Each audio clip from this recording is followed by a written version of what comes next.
দর্শক আসসালামু আলাইকুম। দর্শক আমি আজকে আপনাদের দেখাবো মসজিদে উমামা। দর্শক মসজিদ উমামা হলো এমন একটা মসজিদ যেখানে রাসূল সাল্লাল্লাহু আলাইহি ওয়াসাল্লাম একদিন কোরআন পড়ছিলেন, আর হঠাৎ করে রৌদ্রের আলো আমার রাসূলের উপরে এসে পড়ল, আর তখনই মেঘ এসে আমার রাসূলকে ছায়া দিতে থাকে। এই সেই জায়গা যেখানে তৈরি হয়েছে মসজিদে উমামা। দর্শক আমি আপনাদেরকে আজকে সেই মসজিদে উমামা দেখাবো এবং তার সাথে দেখাবো মসজিদে আবু বকর, যে মসজিদগুলি আবু বকর রাদিয়াল্লাহু আনহা নিজেই তৈরি করেছেন, এবং মসজিদে উমামাও ওই সাহাবা তার নিজ হাতেই তৈরি করেছেন। অবশ্য ওই সময় এইরকম সুন্দর করে তৈরি করেন নাই, এটা এখনকার মানুষ এটা ডেভেলপ করেছেন, সুন্দরভাবে তৈরি করেছেন।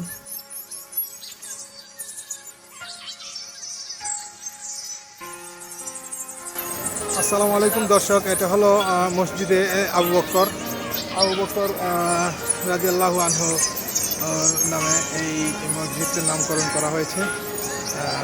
এই মসজিদের নাম মসজিদে আবু বকর। দর্শক আপনাদেরকে আমি দেখাবো মসজিদে আবু বকর।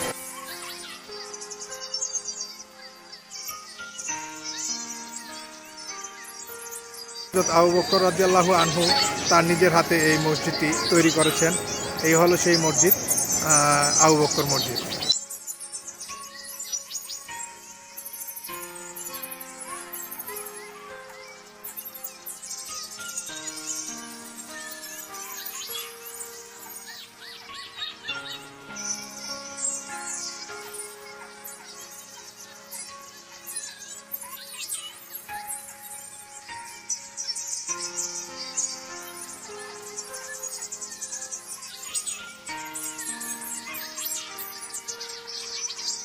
দর্শক ভিডিওটা কেমন লাগলো অবশ্যই কমেন্টসে জানাবেন এবং লাইক করে দেবেন, চ্যানেলটা সাবস্ক্রাইব করে দেবেন। এফকে টিভি, ফয়সাল হোসাইন, মদিনার রাসূলের রওজা থেকে।